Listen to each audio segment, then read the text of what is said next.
Les Pharaons s'imposent sur le score de 3-0 face au Liberia et Rui Vitória nous montre qu'avec ce que l'on a en Égypte actuellement, qu'avec la matière que l'on a en Égypte, les joueurs qu'on a en Égypte, lorsqu'on veut créer de l'animation offensive, du jeu offensif, on peut très très bien et ne pas subir. Pourquoi je dis ça? Parce que je me rappelle quand même de l'époque de Carlos Queiroz, où on nous parlait que c'était un homme qui savait peut-être s'adapter. Certes, il faisait très très attention à sa ligne défensive, il voulait être très très solide, ce qui n'est absolument pas le cas, parce que le nombre de pénaltys qu'on a donné à l'adversaire, le nombre de buts qu'on a mangé, mais ça c'est tout un autre débat, et je pourrais faire une vidéo qui s'intitule Carlos Queiroz, des regrets ou non, mais Rui Vitória nous montre que lorsqu'on veut aller de l'avant et ne pas subir du tout, on ne va pas subir. Et ça a été très clairement ce match-là. Un match qui aurait pu se terminer sur le score de 7-0 si on le voulait. Trois pénaltys non sifflés, un pénalty finalement sifflé à la toute fin. Ahmed Hassan Koka, le pénalty est complètement, selon moi, hein, il est irrecevable, il s'arrête avant de tirer. Mais bon, je pense que tout le monde voulait qu'Ahmed Hassan Koka marque, même l'arbitre il voulait qu'Ahmed Hassan Koka marque parce qu'on n'en pouvait vraiment plus. Le nombre d'occasions qu'il a raté sur ce match-là, c'était vraiment du n'importe quoi. Pour cela que j'avais demandé Salah Bacha dans l'équipe. C'est là un problème récurrent en Égypte et notamment même en Afrique, mais en Égypte particulièrement ces derniers temps, c'est qu'un jeune en Égypte commence à partir de l'âge de 23 ans. Or, excusez-moi, des jeunes dans le monde entier et notamment en Europe, parce que c'est là le summum du football, c'est à ça qu'on veut ressembler au summum du football, un jeune, c'est à partir de 17 ans. Tu regardes Gavi Pedri, 17-18 ans. Tu regardes même au Brésil, sud-américain, des jeunes de 18-19 ans qui jouent en sélection nationale. Pourquoi est-ce que nous, on a besoin qu'un joueur ait passé le cap des 23 ans pour jouer en équipe première? C'est pour cela que je voulais intégrer Salah Besh en tant que buteur à la place d'Ahmed Hassan Kouk. Quoi qu'il en soit, sujet complètement maîtrisé de la part de Rui Vitória, mais ça n'empêche qu'il y a énormément de défauts dans ce match-là et énormément de petits reproches. Je ne vais absolument pas parler de l'aspect défensif de ce match-là, vu qu'il n'y a absolument rien à dire, on n'a rien eu à subir. Commençons par Mohamed Elchenaoui. Qu'est-ce que je peux dire à part que j'ai le seum qui porte le numéro 16? Rien de plus. Ensuite, on a qui d'autre? On avait Omar Gabir en défense. En tant que latéral droit, c'est là où je suis un peu plus sceptique sur sa qualité de centre, sur ses relances, même ses courses très approximatives parfois. Même s'il y a eu de très très beaux moments avec Imam Achour, où il a vraiment pas mal de fois trouvé la profondeur. Mais malheureusement, sur le centre qui devait amener à un autre joueur pour ensuite avoir le but, ça n'a pas été top.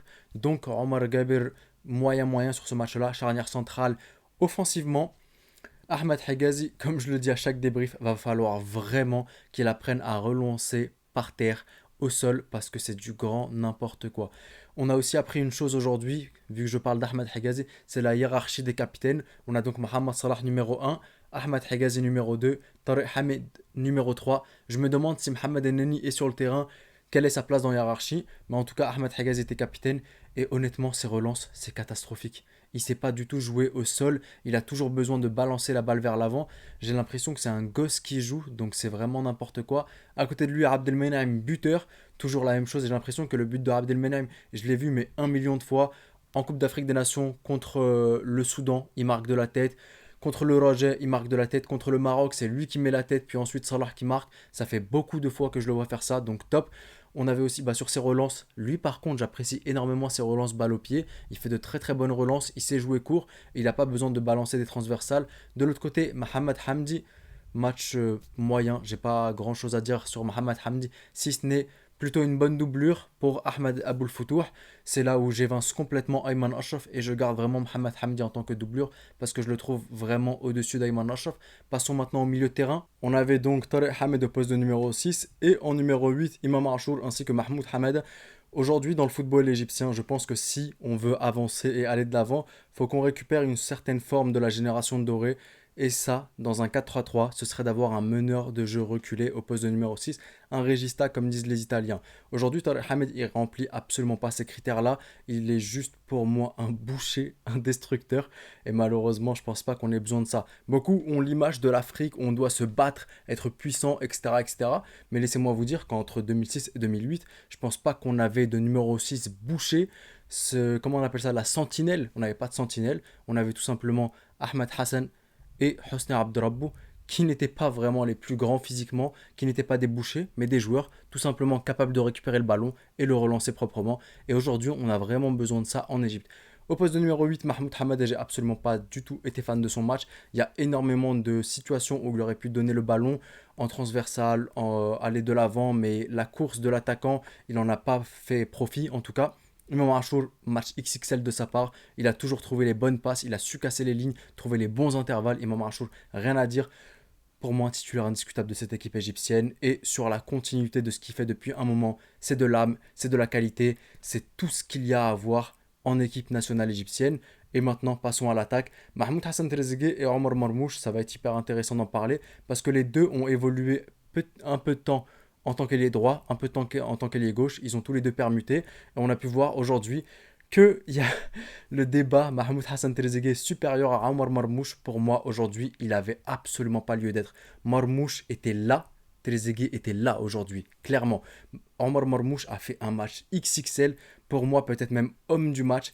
Marmouche qui pour moi, les défauts qu'il avait à l'ancienne en sélection nationale égyptienne, à savoir le fait qu'il pensait qu'à lui, qu'il ne donnait pas le ballon assez vite, qu'il voulait faire son dribble, aujourd'hui il n'y a absolument plus du tout de ça. Et je le trouve même tellement altruiste à certains moments, la passe pour Mahmoud Hassan Trezeguet où honnêtement il aurait pu tirer lui-même et je pense que s'il avait ouvert le pied il aurait marqué, lorsqu'il fait son geste technique puis petit pont et qu'il arrive et qu'il fait la passe à Ahmed Hassan Kouk, je pense qu'il peut tirer croisé, personne lui en voudra, c'est ton action Omar, t'aurais pu terminer.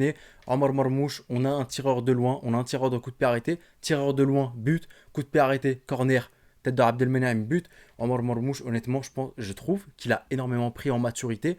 Et pour moi, ça ne me choquerait pas de l'avoir en tant que titulaire indiscutable et Mahmoud Hassan Trezeguet soit son remplaçant.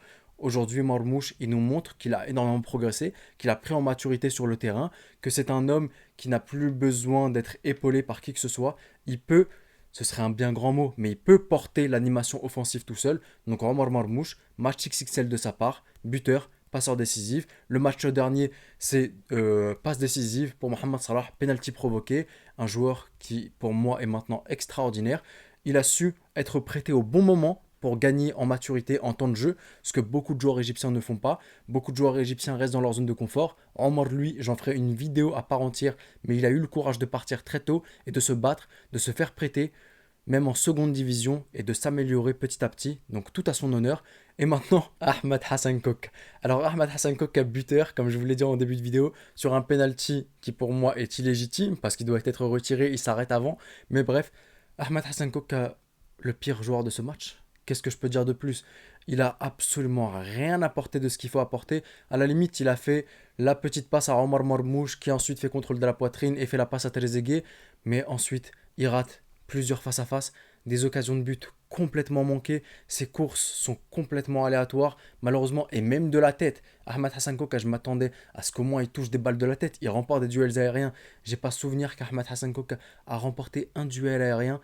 Donc malheureusement, c'est là où je vous disais clairement que je voulais un autre joueur en sélection nationale égyptienne, Salah Besh. Je pense honnêtement que peut-être Salah Besh aurait lâché une performance meilleure que celle d'Ahmad Hassan. Il aurait même pris en maturité dans cette équipe égyptienne. On aurait trouvé un attaquant d'avenir. Mais aujourd'hui, malheureusement, j'aime pas terminer les gens gratuitement comme ça. Mais Ahmad Hassan, pour moi, c'est pas du calibre de la sélection nationale égyptienne.